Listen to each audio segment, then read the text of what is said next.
Bom, pessoal, então eu vou fazer alguns comentários aqui sobre esse primeiro conjunto de slides aqui, que é o conceitos gerais da pesquisa, tá? Nós vamos ver aqui o conceito, né, do que é pesquisa, o que é qualis e fontes de pesquisa. Eu fui com a primeira turma até algumas fontes de pesquisa que eu vou mostrar aqui para vocês, que eu preciso fazer um comentário, que não estão aqui no slide, tá? Então, aqui nós temos o conceito do que é pesquisa, né? Que é um procedimento, né, para a gente responder algum problema, né? Buscar respostas para alguma pergunta que a gente tem, né? E uma pesquisa, ela envolve um processo, né? É um processo de pesquisa que ela envolve inúmeras fases. Então, essa disciplina aqui, a gente precisa falar um pouco sobre essas fases que a gente vai passar, essas etapas que a gente vai aprender as melhores práticas, né, de uma pesquisa científica, né? No final da disciplina, a gente vai ter aí um pré-projeto, né, um preparativo, né, o planejamento de uma pesquisa devidamente arrumadinho, né, organizado com o objetivo da pesquisa, as referências, a metodologia, os recursos que a gente precisa para desenvolver essa pesquisa, etc. Tá? Bom, a gente tem aqui o conceito de ciência e pesquisa científica. A pesquisa científica, ela divide-se em pura e aplicada. A pesquisa pura é aquele pesquisador que é inato dele, sabe? Ele é um curioso por natureza.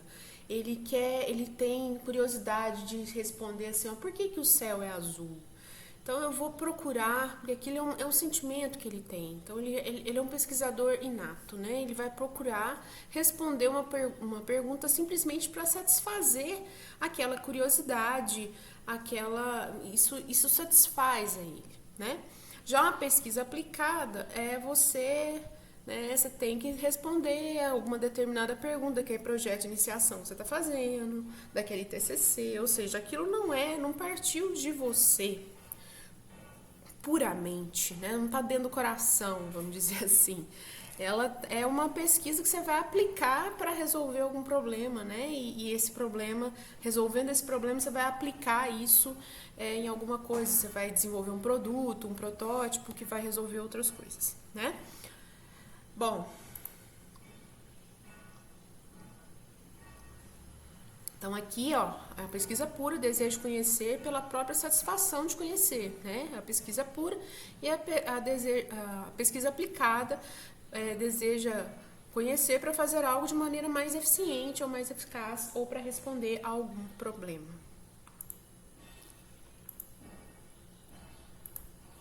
Importante aqui falar também que em toda pesquisa a gente precisa definir muito bem os recursos que a gente precisa para que aquela pesquisa seja realizada, seja possível. E esses recursos podem ser humanos, materiais e financeiros. Em qualquer projeto que você estiver escrevendo, você tem que definir quais são os recursos humanos, materiais e financeiros que serão utilizados, tá? Mesmo que não tenha nenhum. Mas o pesquisador ele precisa elaborar um orçamento adequado. Eu não vou gastar nada, já tem tudo aqui. Então, o meu orçamento é 0, tá? Você tem que colocar isso lá, ok? Bom, não existe uma regra fixa acerca dos elementos na elaboração de um projeto de pesquisa. Isso depende do tipo do problema a ser pesquisado ou do estilo dos autores. Vamos supor que seu orientador ele tem um estilo assim mais conservador, então ele precisa do pré-projeto dele, né, do TCC, que ele vai te pedir, da introdução, uma introdução breve, com um objetivo bem definido, um referencial muito bem feito, com todas as referências muito bonitinho ali, metodologia muitíssimo bem explicada, recursos definidos, tudo mais, resultados, discussão, conclusão e referências lá no final. Já o outro orientador, ele gosta aí de uma introdução mais elaborada, com mais referências, quase que um referencial teórico misturado ali com a introdução, né? O objetivo, o material e métodos, uma coisa bem sucinta, resultados e discussão, né? Então, isso vai depender do estilo do orientador, do estilo do autor, do pesquisador mesmo, e também do tipo de pesquisa a ser elaborado ali. Por quê? Imagina que é uma pesquisa de campo, uma pesquisa eleitoral. O estilo que você vai escrever aquilo é diferente de uma pesquisa onde você vai produzir um software que vai ser um simulador, que você tem que falar sobre o desenvolvimento daquele software, falar sobre a execução daquele simulador e dos resultados que você obteve sobre essa simulação. Então são coisas diferentes, né? Assim, estilos diferentes para escrever aquela pesquisa, tá? Então, é necessário que o projeto esclareça como que vai ser processada essa pesquisa, quais etapas serão envolvidas, um cronograma bem definido, né? Quais recursos serão utilizados para atingir esses objetivos, que a gente já comentou. E aqui, por fim, a gente chegou aqui nas fontes de pesquisa, onde eu quero mostrar para vocês o seguinte. A gente pode pesquisar em vários lugares, tá? Fonte de pesquisa, como o próprio nome diz, é o conjunto de materiais que a gente utiliza para embasar o projeto de pesquisa, a ideia ou o trabalho final. Então, eu posso pesquisar em vários lugares, mas desde que, no caso de uma pesquisa científica, seja uma referência boa, uma referência confiável, cientificamente confiável, né? Um livro científico, um artigo científico com o devido ISSN, então tudo bem, tudo bem elaborado, tá? Então, livros, site não é qualquer site, é um site governamental, uma base de dados com a sua identificação bonitinha, revistas científicas com o ISSN registrado, relatórios, não é qualquer relatório, né? São relatórios de estágio, relatório de aula, de laboratório, por exemplo, né? Relatórios que vocês produzem ou que você tem disponível numa determinada base de dados, né?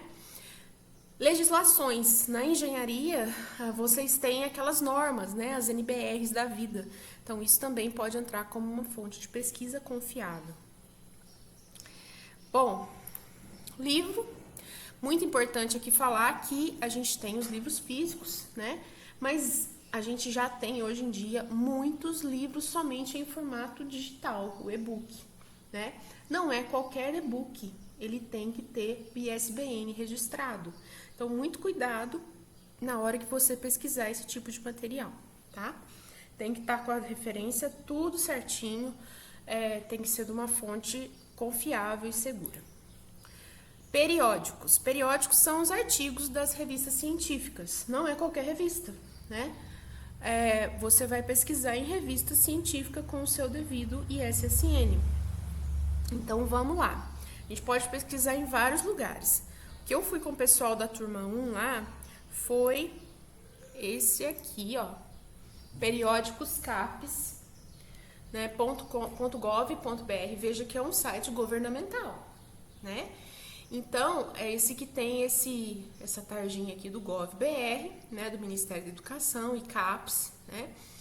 A gente consegue pesquisar diretamente no portal da CAPES e aqui a gente está explorando aqui o periódicos, que é esse negócio coloridinho aqui, ó, tá? O importante dizer é que eu vou digitar aqui tem um tema lá que meu orientador falou para mim, falou assim, olha, as palavras-chave para você pesquisar é essa, essa e essa. Vamos supor que eu tenho uma das minhas palavras-chave data mining, que foi o que eu utilizei com o pessoal na última aula. Data mining. Mineração de dados, mas eu vou pesquisar em termos em inglês, tá? Porque a chance de vir mais coisas é maior, tá? Então, vamos lá. Termos em inglês. Se você não quiser, você pesquisa em português, mas que em inglês a gente tem mais número, né, de artigos publicados, a gente tem.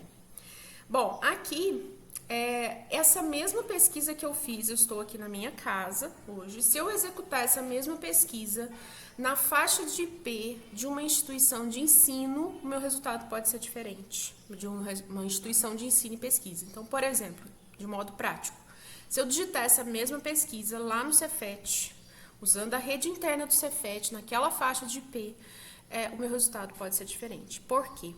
Porque esses portais de pesquisa científica, eles são protegidos por faixa de IP, né? Justamente para ser uma coisa mais controlada. Quem está acessando aquilo? Né? Por que você está acessando aqui? Por que você quer ver determinada fonte?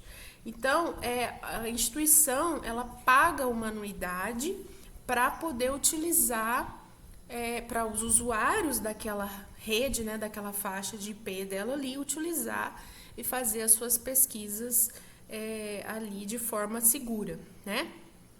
Então, instituições de ensino, né, universidades, centros universitários, né, instituições de pesquisa, né, como a CAPES, a FAPEMIG. Então, eles têm essa particularidade aí que a gente consegue pesquisar melhor. O que você pode fazer? Eu preciso escrever meu artigo, meu TCC e tal, eu preciso dessa fonte. Mas eu não tenho como ir lá no Cefet todo dia. Você pode pedir para o pessoal da TI ou da biblioteca para te orientar como que você pode usar a VPN. Geralmente tem uma senha para você utilizar essa VPN em casa, tá bom? Então tem essa limitação aí, mas também tem esse recurso, tá bom? Então aqui eu pesquisei, aqui eu posso aplicar alguns filtros, tá? E aqui eu tenho que aplicar o filtro aqui no final. Posso pesquisar por base de dados, olha só as bases de dados. Eu gosto bastante da Elsevier, da Springer, tem mais aqui, ó. No caso de vocês, né, da engenharia, o I3E, muito legal. Que mais? Science Press. Então tem várias bases de dados aqui, você vai se familiarizando com essas bases para pesquisar, tá? Vamos supor que eu tenho um acesso aberto, tá? Então eu vou acessar aqui, eu vou pegar esse artigo aqui, ó. Vou acessar. E ele vai me redirecionar para a página desse artigo. Esse aqui é da Elsevier, tá vendo? Aí aqui, eu consigo, né? Aqui ele me dá um resumo, né? Um abstract uma visão geral, palavras-chave desse artigo. E aqui, se for possível, ele me dá aqui a disponibilização, né? Ele disponibiliza para mim o PDF do texto completo, do full text. Eu vou pegar aqui, ó. Não, esse aqui não é não. Peraí. Deixa eu ver se eu consigo aqui. Esse aqui já é o próprio texto. Esse aqui já é o próprio texto completo. Mas geralmente... Aqui, ó. View PDF. Tá vendo? Download full. Ó, view PDF. Vamos ver o PDF aqui se ele disponibiliza. Não é porque o acesso tá aberto, eu tô aqui na minha casa, tá? Aqui, ó. Verificação em progresso aqui, né? Então, deixa eu ver se ele vai disponibilizar o artigo para mim. Aqui, no caso, ele disponibilizou. Não é porque está acesso aberto, né, que eu consigo fazer o download desse PDF do texto completo, né, dentro de uma faixa de IP fora daquela instituição. Às vezes, o arquivo é travado mesmo, ele tem que ser comprado, tá? Às vezes o artigo é tão bom, o cara é tão fera ali, quem escreveu esse artigo, que às vezes eles colocam esse arquivo à venda, né? Então, quando for o caso, isso não acontece aqui na graduação, né? Acho que eu vi uma vez só que o aluno precisou, num doutorado, precisou de acesso a um arquivo X lá e era um arquivo pago. Aí ele entrou com um processo na universidade pedindo, fazendo um requerimento para ele ter acesso a essa informação, que sem essa informação ele não conseguia desenvolver o doutorado dele, né? Aí a instituição foi, pagou e ele conseguiu acesso a esse arquivo. Mas assim, são casos muitíssimo raros, tá? Muito específicos, assim, no caso de graduação, vocês não vão precisar disso daí, né? A gente pode, como diz, contornar o problema utilizando outras fontes.